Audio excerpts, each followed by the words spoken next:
A school is a school is a school unless it has a history. And it's the history of what everybody else has achieved there. It's the history of why the college was founded. It's the history of what everyone has done once they've been here. It adds, I think, hugely to a college and our feeling about what we're doing here. So I think it's terribly important. One of the ways in which this history is brought into the present is through the Development Trust, which on behalf of the school manages events for Old Epsonians both at the college and at venues around the UK. Today it's a reunion at the college for Rosebarians, who are celebrating the house's 75th anniversary. Following conversion, it's become a girls' day house. For many, it's their first time back. First time I've been back to Epsom in a good few years, yeah. Scary. You see things in a completely different perspective now. I mean, when I left it was just the school, and now you begin to appreciate the memories that are tied up in the place. And you also start to realise how beautiful it is here, because you start to look at the buildings and realise it's actually a really nice place, and it's a really sort of welcoming. When you're here, it's kind of a scary, daunting place, and now you get back and you have time to wander around, you get to appreciate what they've done to the grounds and the buildings. This is the spirit that guides the Development Trust.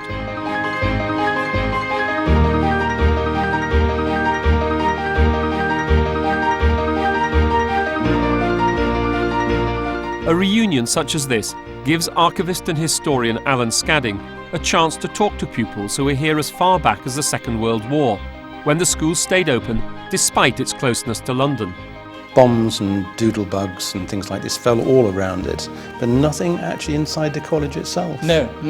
But you had a lot of alerts, didn't you? Yes. Taking school certificates, you know. Boys, if the air raid sirens go, you ignore it, you know. You've got your examination too. But we've got someone up on the roof, and they'll blow a whistle, you've got to go under the desk.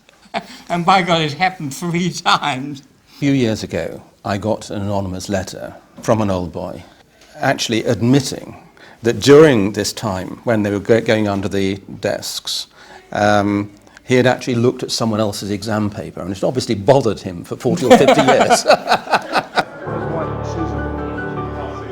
An archive display provokes strong emotions for some of these Rosebarians who have remained friends and still meet up. I just think you've got lots of fond memories, and you've grown up with people for 5 years. I think it's a great leveller coming back as well, because suddenly whatever you've done since, good, bad or indifferent, you're all kind of 15 again. And I think that's very healthy, every now and again, to kind of step back and strip away all of the stuff that you bolt onto yourself over the years. Not all the time. No. But I think occasionally it's probably quite healthy. What Richard's saying is, despite its undoubted success as a this venture capitalist, you can't quite lord it up amongst guys that you took showers with at 15. Well, there's a serious point there, there isn't is there, a serious actually? point. No, there is. Yeah, in that sense, I think there will be people from later life who you can't quite relax in the same way. Absolutely. No, absolutely. Yeah. That's very true. Surprised to hear that our old house is being taken over by girls, and that it will no longer exist in the way that we knew it. That was a bit of a surprise.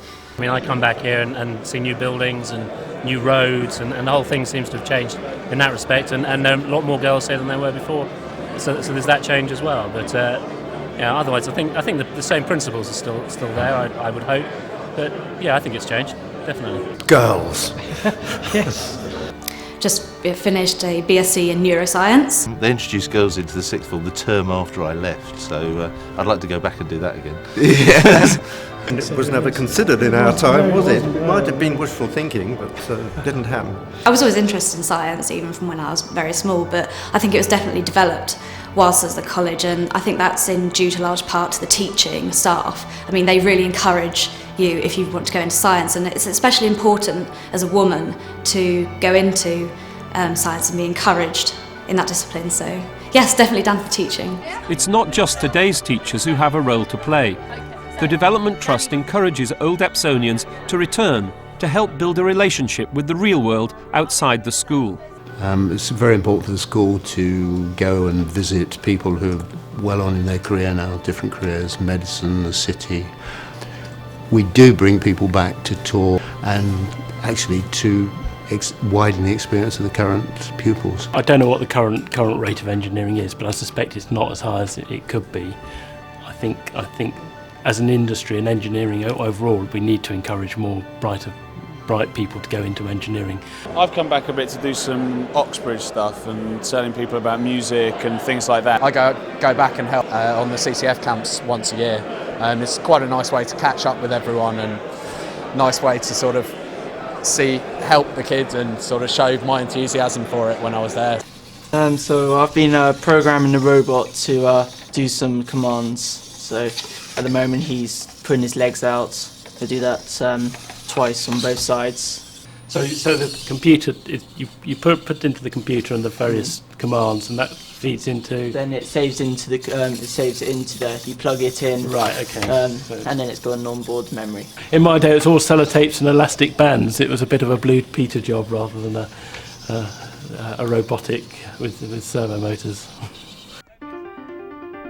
But the Trust is involved in much more than just helping with careers advice. Founders' Day is another opportunity to bring together the past and present.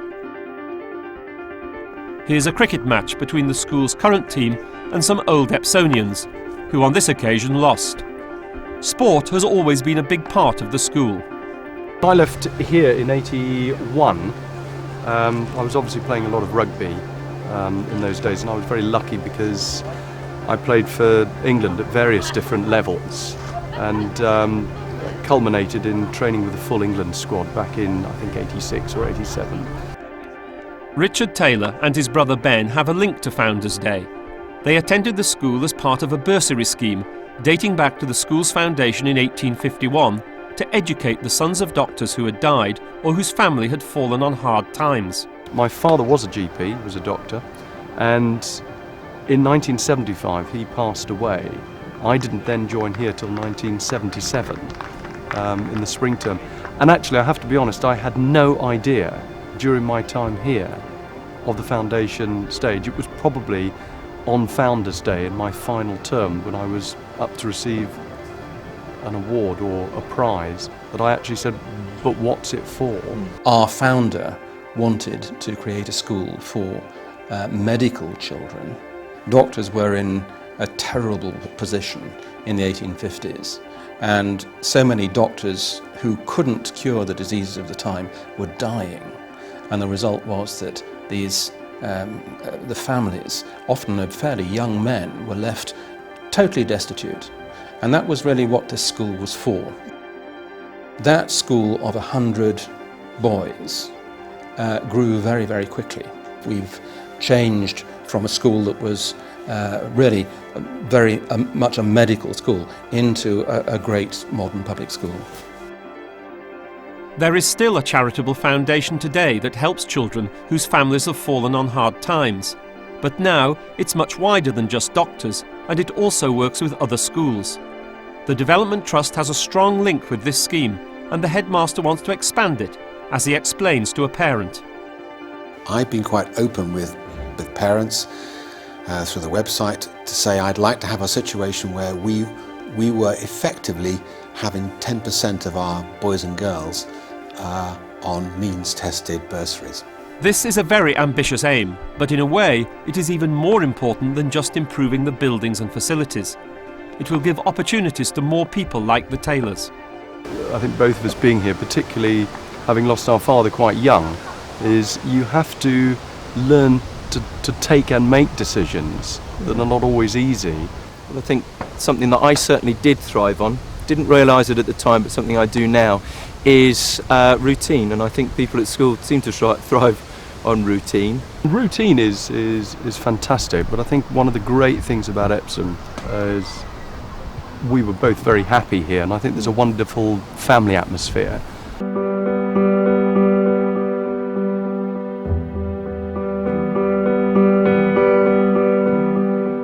Organising events, bringing expertise back to the school and fundraising are parts of the Trust's work, supported by 9 chapters all over the world.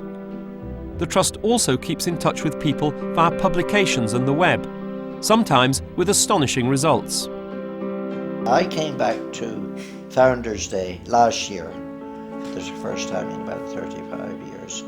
And Steve McCubbin asked me would I write an article giving my impressions of these changes in the school. It was in the magazine, and I saw it in Peter Sweden saw it a few weeks later. And that's how we got together again. We left at Christmas 1949. Yesterday was the first time we had seen each other since then. 59 years. Yeah. The last contact we had was we both left. I went to Canada to go to agricultural college, and I got a letter from Peter saying that he was in a sanatorium for TB.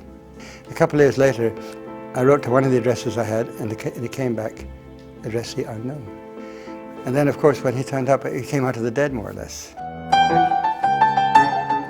Well, I think school is a place where if it works right, you start to find out who you are and who you could be, and you can leave with a notion of what it might be that will make you happy. It doesn't produce you fully formed, but if it's done right, it gives you a very good notion of the paths happiness might lie down. And I came to Epsom not knowing I'd enjoy all sorts of things that I was then forced, cajoled, and persuaded to do. And I left someone who enjoys music, activities, things that I would never even tried if they'd started here, and they've become a big part of who I am because I learned they can make me very happy.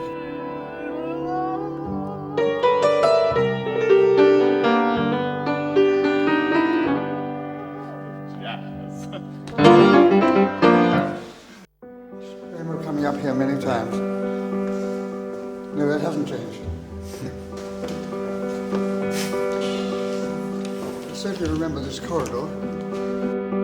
I think the changes that have been made, though, are tremendous. You used to have a certain school of thought would say, oh yes, not as good as it was in my time, and look what they've done to this and done to that. Yeah. But I think what they've done to the buildings and the facilities and so forth, and changes that they will have made in the way the school is run, I think it's tremendous.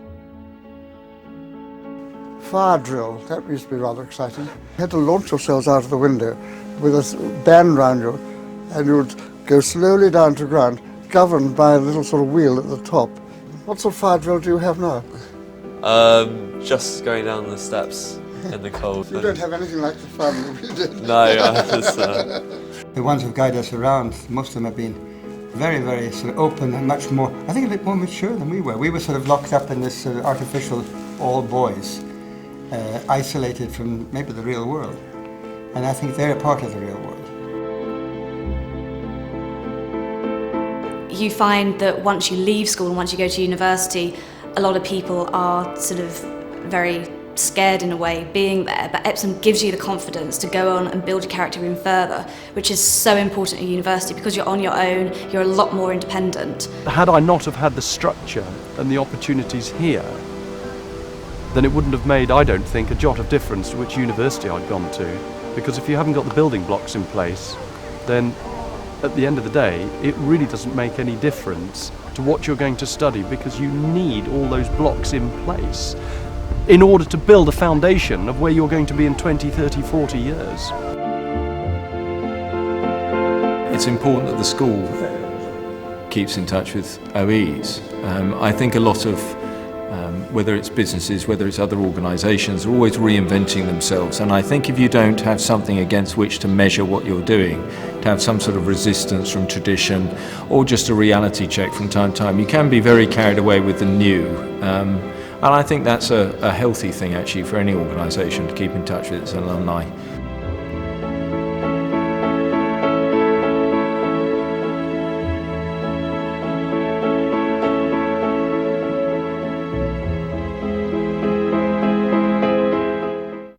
What do you call them? Boarding dogs. We had some derogatory terms. So yeah. Maybe they didn't eat with us. Is smoking allowed in the grounds? No, it's not, but I know a couple of people that do. Oh, that's good.